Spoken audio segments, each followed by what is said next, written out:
Jain friends, आज आपको इतिहास के बारे में बताएंगे।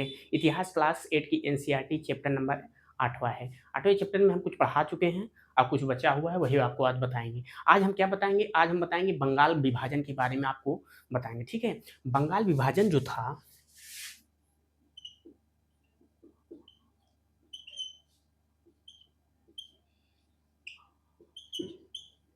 बंगाल विभाजन, ठीक है, बंगाल विभाजन जो था यह 1900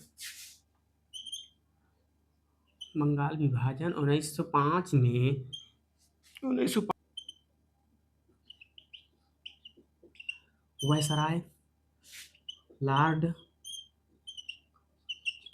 लॉर्ड कर्जन ने किया था। ठीक है, लॉर्ड कर्जन ने कब किया था? यह 1905 ईस्वी में 1905 ईस्वी में इसको विभाजित कर दिया था। इसका क्या उद्देश्य था उस समय? इसका उद्देश्य यह था कि राजनीतिक, मतलब कह सकते हैं राजनीतिक तौर पर इसे अलग कर दिया गया था, क्योंकि बंगाल जो था बहुत बड़ा क्षेत्र हुआ करता था उस समय क्या था बंगाल में जो थे, बंगाल में इसमें लगभग क्या थे, उड़ीसा उड़ीसा उस समय वर्तमान का था, और उसके बाद क्या था, बिहार था। बिहार कुछ है, कुछ हिस्सा असम का भी था।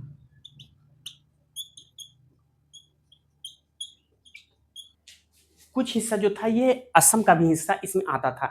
इतना बड़ा राज्य होने के कारण इसमें जो था ये लोग अंग्रेज जो लोग सोचे इसको एक प्रकार से इसको विभाजित किया जाए, कुछ हिस्सा को अलग कर दिया जाए। इससे क्या था, ये लोग एक प्रकार से कह सकते हैं कि ये लोग का नियत था कि भाई फूट डालो राज करो। ठीक, अगर कोई भी परिवार मान लीजिए अगर बड़ा है, उसको अगर कोई भी दुश्मन अगर तोड़ तोड़ कर उसे पेश करेगा तो अलग अलग हो जाएंगे, तो इकट्ठा नहीं हो पाएंगे कि एक दुश्मनी उसके साथ कर सकते हैं। जब फूट जाएंगे तो ऑटोमेटिक उसको जीत लेंगे। तो इसीलिए कह सकते हैं कि ये हवाला क्या दिए थे, प्रशासनिक कारण। ये क्या बताए थे? मुख्य कारण, मुख्य कारण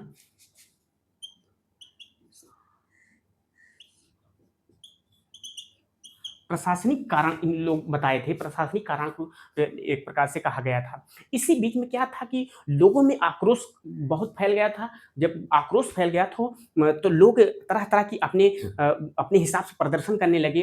लोग इसके बारे में विरोध जताने लगे। तो जगह जगह जैसे कि कह सकते हैं कि उद्योग, शिक्षा, भारतीय शिक्षा के बारे में काफी बढ़ावा ये लोग दिए। ठीक है, बोला गया, बढ़ावा दिया गया था। ठीक है, तो उसी बीच में क्या था, ब्रिटिश वस्तुओं को भी बहिष्कार करने लगे लोग, कि जैसे कि कपड़े की होली जला दे। कपड़ा ब्रिटिश कपड़े थे, ब्रिटिश वस्तुओं को जो होता है इसको बहिष्कार ये लोग करने लगे। उसी बीच में क्या हुआ कि लोग धीरे धीरे करके ये स्वदेशी आंदोलन के रूप में प्रकट हुआ। लोग सब इससे लोग जुड़ने लगे अपनी भावनाओं को व्यक्त करने के लिए, क्योंकि भाई स्वदेशी का मतलब ये हो जाता है।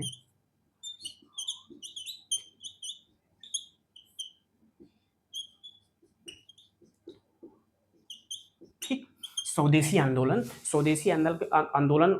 का शुरुआत हो गया था। ठीक है, तो क्या हुआ कि ये बहुत बड़ा रूप ले लिया, इसलिए इसको किस कोई कोई जगह अपने स्तर से करते थे। जैसे कि तेलुगु क्षेत्रों में इसे क्या कहा गया था? तेलुगु क्षेत्रों में जैसे कि सॉरी, आंध्रा में इसे इसे वंदे मातरम,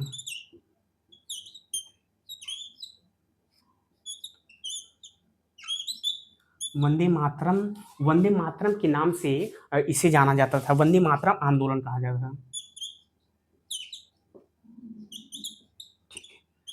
वंदे मातरम आंदोलन के नाम से इन्हें कहा जाता है। आंध्रा में, जो आंध्र प्रदेश के जो इलाका है वहाँ पर तेलुगु क्षेत्र जो थे, वहाँ पे जो थे ये इसको एक प्रकार से वंदे मातरम के नाम से ये आंदोलन को जाना गया था। ठीक, इतना समझ में आया? क्या हुआ कि अब इसके बाद कौन आता है? 1911 में जॉर्ज पंचम जो थे, इसके आदेश जो दिए थे बंगाल में। मान लीजिए ये कौन दिया था?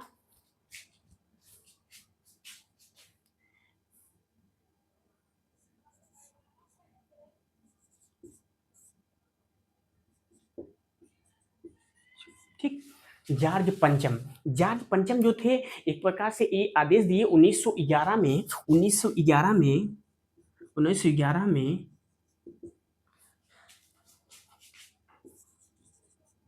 कहा कि का विभाजन कहा कि बंगाल का विभाजन जो है यह नहीं होगा, निरस्त कर दिए। इसको निरस्त कर दिए, कौन किया था? 1911 में जॉर्ज पंचम ने इनको किया था, ठीक है। जॉर्ज पंचम जो थे एक प्रकार से एक आदेश जारी किए और बोले कि 1911 में कलकत्ता से राजधानी उठकर ये कहाँ जाएगी? दिल्ली में चली जाएगी, ठीक है। कलकत्ता से इसी बीच में क्या हुआ कि 1911 में ही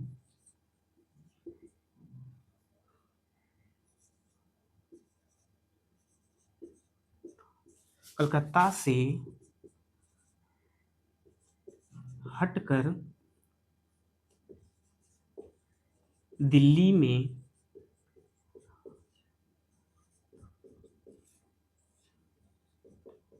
ठीक है, कलकत्ता से हटकर दिल्ली में राजधानी हो कब होगी? इतना ध्यान देना, 1911 में जॉर्ज पंचम के द्वारा ये कहा गया था। तो इसलिए कहते हैं कि अब इतना ध्यान देना, 1905 में क्या कहा गया था? इस लॉर्ड कर्जन ने इन्हें विभाजित कर दिया था, बंगाल को विभाजित कर दिया था। उसी के बीच में बाद में 1911 में आए थे जॉर्ज पंचम जो आए थे, वो ने कहा था कि भाई इसको रद्द करते हैं, उसके बाद यहाँ की राजधानी कलकत्ता से राजधानी उठाकर हम दिल्ली लेके जाएंगे, ठीक। इतना समझ में आया? तो यही एक कहानी मापित है, आप समझिए, ठीक। अभी इसमें क्या हम दूसरा पॉइंट हम समझेंगे, ठीक है ना? समझ में आया आपको?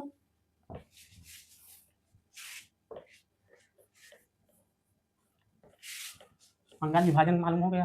अभी हम समझेंगे इसमें, क्या समझेंगे? इसमें समझेंगे हम 1906 में ऑल इंडिया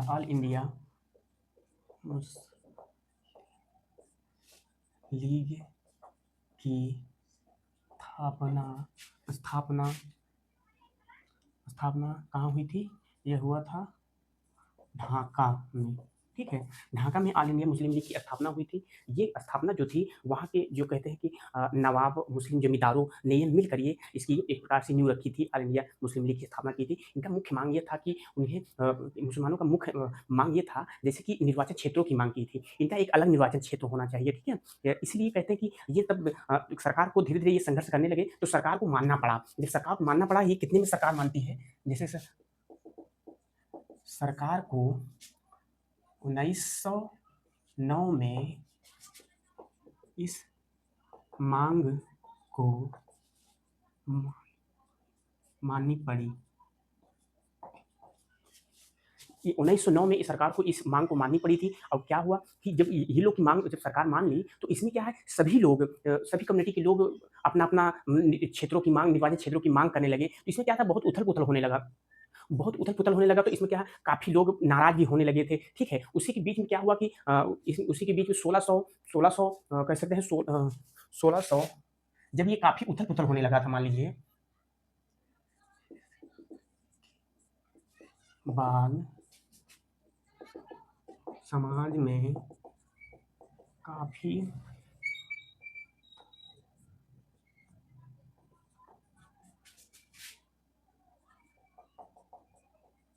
ठीक है, उथल-पुथल होने लगा।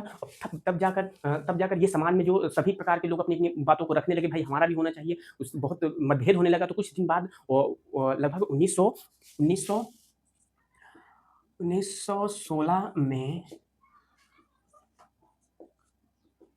लखनऊ लखनऊ समझौता हुआ था, ठीक है? समझौता हुआ, उसमें ये लोगों की फिर से एकताएँ बन गई। मतलब कह सकते हैं ये सब की एकताएँ फिर से बनने लगी थी, ठीक है? इसी के बीच में हम समझते हैं, ये तो समझ में आया आपको कि उन्हें मुस्लिम लीग की स्थापना कब हुई थी? 1906 में हुई थी। माँग रखे थे कि भाई हमारा मुख्य उद्देश्य था कि हमें निर्वाचन क्षेत्रों की अलग से एक दे दीजिए, जो हमारा व्यक्ति लड़े और हमारा आदमी रहे, ठीक है? अलग से निर्वाचन क्षेत्रों की माँग की थी और मुस्लिम लीग, ऑल इंडिया मुस्लिम लीग, ये कहाँ इसकी स्थापना हुई थी? यह स्थापना हुई थी ढाका में हुई थी, ठीक है? ढाका में हुई थी, इतना समझ में आया आपको? उसके बाद कह सकते हैं कि तब इसको माँग को कब रखा गया? माँग सरकार कब मानी थी? 1909 में सरकार ने इसकी माँग को रख लिया था, ले लिया। तो क्या हुआ, समाज में जब ज़्यादा उथल-पुथल होने लगी, उसी के बीच में सब लोग अपनी-अपनी माँगों को रखने लगे थे। उसके बाद क्या हुआ कि 1916 में जाकर इसके बारे में फिर से समझौता हुआ। मतलब कह सकते हैं कि लोगों के बारे में समझौता हुआ कि भाई अब ऐसा मत कीजिए, सब फिर एकता एकता बन गई थी, जो 1916 में लखनऊ समझौता हुआ था, ठीक? तब उसी के बीच में क्या हुआ, महात्मा गांधी का आगमन हो गया। चलिए देखते हैं।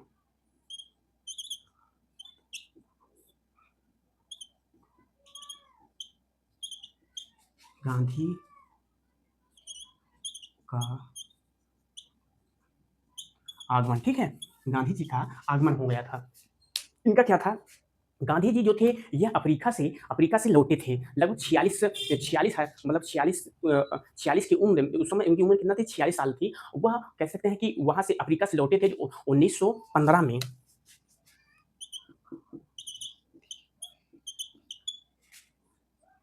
1900 1915 में 1915 में छिड़ से लौटे थे, ठीक है? उस समय उनकी उम्र थी ये लगभग 46 वर्ष थी, ठीक है? बताइए, 46 वर्ष से सिर्फ इनकी उम्र कितनी थी, 46 वर्ष की उम्र में यह वो कहते हैं कि वहां से अफ्रीका से भारत लौटे थे। उसी के बीच में यह भारत का एक प्रकार से कह सकते हैं भ्रमण करने लगे थे। भारत को भ्रमण किए थे। उसके बाद इसमें क्या था कि लोगों के बारे में जाने, कुछ आंदोलनों को भी ये हिस्सा लिए थे। उसके बाद क्या था कि ये मतलब गए किस लिए थे अफ्रीका में, हम समझते हैं, ठीक है? अब ये अफ्रीका जब गए थे, ये अफ्रीका किस लिए गए थे? इसलिए गए थे नस्ल भेदी आंदोलन को मतलब कह सकते हैं समर्थन देने के लिए, अहिंसक आंदोलन के लिए वहाँ गए थे। जैसे कि वहाँ जैसे कि कैसे कहते थे, काले और गोरे में वो लोग के अंतर के लिए, मतलब कह सकते हैं कि लोग वहाँ मतभेद करते थे। उसकी लड़ाई के लिए, ये उस आंदोलन के लिए वहाँ अफ्रीका गए थे। अफ्रीका जब गए थे तो वो लोग को क्या हुआ कि वो गांधी जी, कई लोगों से संपर्क हुआ उनको वहाँ पर अफ्रीका में। जैसे कि कह सकते हैं कि अपना ये अ गरीब, मज़दूर, आम आदमी, मुस्लिम, हिंदू, ईसाई, सभी प्रकार के लोगों से ये लोग जुड़े वहाँ पे अफ्रीका में। तब जाकर वहाँ एक प्रकार से मतलब उनको काफ़ी लोग जानने लगे थे। तब ये इंडिया में जब आए, 1915 में जब आए, तो इसमें क्या हो गया कि जब 1915 में भारत लौटे, तो ये भारत के अलग-अलग क्षेत्रों में पहले तो ये घूमना कोशिश करें, सभी को समझें, ठीक है? सभी को समझें ये अच्छा से। उसके बाद क्या हुआ कि तब इन्हें कुछ आंदोलन में इन्हें हिस्सा लिए थे, जैसे अहमदाबाद आंदोलन हो गया, चंपारण आंदोलन हो गया, ठीक है? अब क्या हुआ कि ठीक है,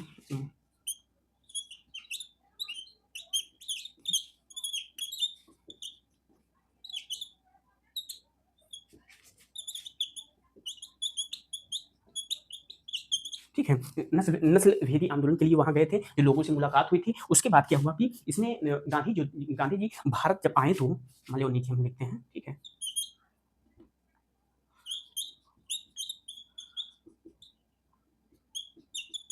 भारत आने पर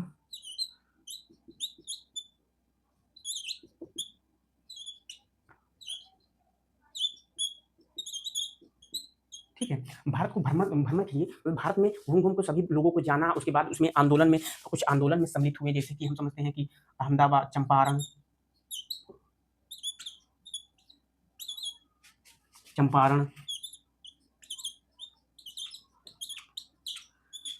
अहमदाबाद, मतलब आदि-आदि प्रकार के आंदोलन घूम-घूम को ये करने लगे थे, ठीक है? उसी के बीच में लोग इन्हें क्या कहते हैं कि इन्हें किसके मतलब कह सकते हैं कि अलग-अलग आंदोलन किए। उसी बीच में राजेंद्र प्रसाद और कैसे वल्लभ भाई पटेल से इनकी मुलाकात हुई, ठीक है? राजेंद्र प्रसाद इसी बीच में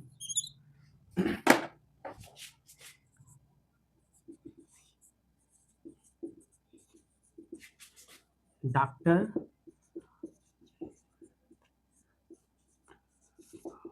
डॉक्टर राजेंद्र प्रसाद और वल्लभ भाई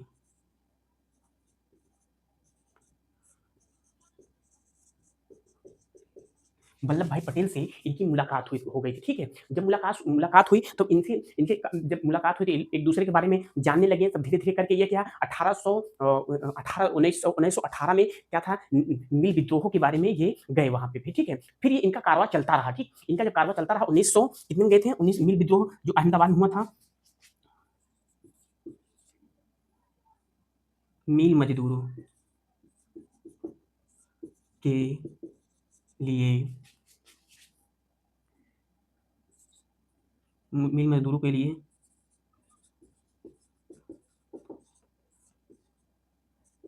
ठीक है, मील मजदूरों के लिए अहमदाबाद ये जो ये गए थे, कितने में गए थे? 1818 में, ठीक? 1818 में, सॉरी 1918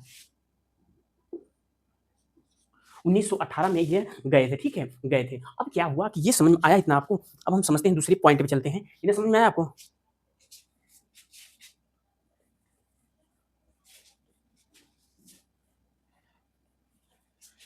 दूसरे पहलू पे चलते हैं हम।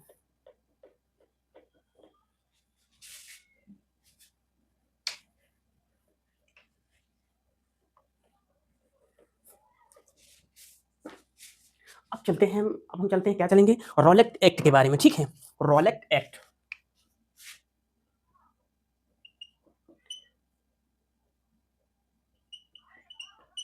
ठीक, रॉलेट एक्ट या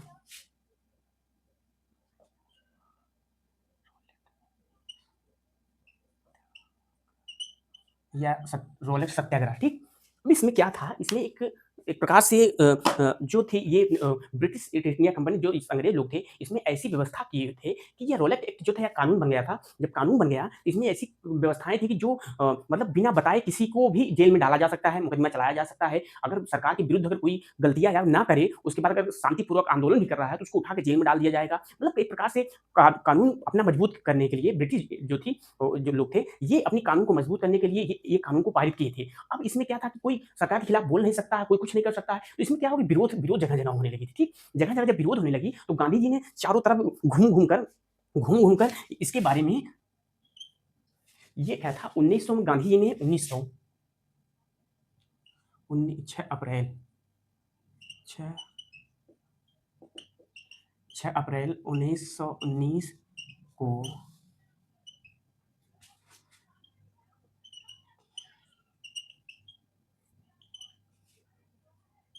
कहा कि कहा कि 6 अप्रैल 1919 को कहा कि गांधी जी ने कहा कि हम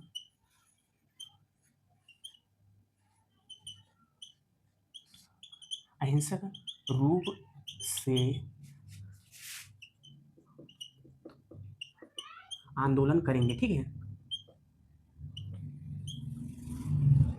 करेंगे, ठीक? अहिंसक रूप से आंदोलन करेंगे। तो ये इसके आह्वान से काफ़ी लोग जुड़ने लगे थे। जब इसमें जुड़ने लगे लोग, तरह-तरह की मतलब अपने-अपने तरीकों से आंदोलन को अपने अपने तरीकों से शुरुआत किए थे आंदोलन, जैसे कि जैसे अलग-अलग क्षेत्रों में, जैसे असम के क्षेत्रों में हुआ, और क्या कहते हैं कि असम के क्षेत्रों में जो बंगाल के मतलब वो कहते हैं बागान में जो काम करने वाले व्यक्ति थे, मज़दूर थे, वो अपने आप को आज़ाद करने लगे। बोले कि गांधी जी जो थे, इ इसे मतलब गांधी जी जो थी, इनकी छवि इतनी बढ़िया थी कि लोग उससे जोड़ के कनेक्ट करने लगे कि गांधी जी ने कहा है कि हम आज़ाद हो जाएँ या अपने से गलत ना सहें। इसी बीच में क्या हुआ कि 19 लगभग, हाँ, उसी समय उत्तर भारत के क्षेत्रों में जो था, ये प्रतापगढ़ के क्षेत्र में, प्रतापगढ़ में ये क्या, कुछ किसान जो थे, कुछ किसान अपने से मतलब कुछ कार्य मतलब गलत था, उसको लड़ाइयाँ अपने से लड़ते रहे। उसके बाद क्या हुआ कि सरकार उसकी बातों को मान ली, तो उन्हें क्या हुआ कि ये गांधी की वजह से हुआ था। मतलब गांधी जी की इतनी अच्छी छवि बन गई थी उस समय कि लोग उनसे ही कनेक्ट करके देखने लगे थे, ठीक? तो क्या हुआ कि ये 6 अप्रैल 1919 में जब ये सब कुछ किया गया, तो जगह-जगह सब प्रदर्शन होने लगा था। जब प्रदर्शन होने लगा, तो ये ज़्यादातर हिस्सा जो था, ज़्यादातर ये शहरी इलाकों में ही था, ठीक है? ज़्यादातर,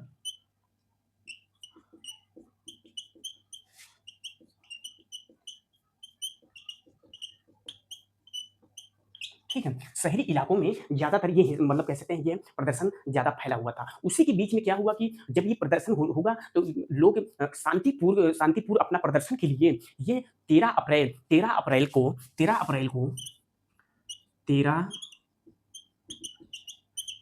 को सॉरी 13 अप्रैल 1919 को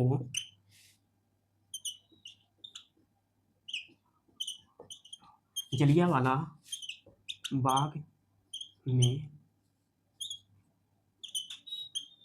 ठीक, जलियांवाला बाग में जुटे हुए थे। उसी समय क्या हुआ, जनरल डायल ने वहाँ पर निहत्थे लोगों पर बंदूक गोलियाँ दागना शुरू कर दिया था, ठीक है? जब दागना शुरू किया, तो उसमें काफ़ी लोगों की मौत हुई थी, लोग इससे बहुत आहत हुए थे, लोगों के घर में सब कुछ उजड़ गया था उस समय। कहते हैं कि हम लोग जानते हैं कि उसमें किताब में पढ़े हैं, उसमें दिया हुआ है कि चारों तरफ से रास्ता को उसको बंद कर दिया गया था। जब बंद कर दिया गया था कि जो यहाँ के लोग अब भाई उसको मालूम नहीं है कि अचानक गोलियाँ चलवा देगा ये जो जनरल डायल थे। तो क्या हुआ कि अचानक जब गोलियाँ चलने लगी, तो लोग ना भागने की वजह से जो बड़े-बड़े कुआँ थे, सब उस समय पानी पीने की व्यवस्था होती, वो सभी उसमें जाकर समा गए, गिर गए, कुआँ पूरा भर गया। मतलब कह सकते हैं बहुत बेकार स्थिति उस समय मानी जाती है। एक प्रकार से मारे उनको ये किया गया, तो गलत तो ही है, ठीक है? जलियांवाला बाग हत्याकांड के बाद लोग धीरे-धीरे अपने आप को उभरे, ठीक?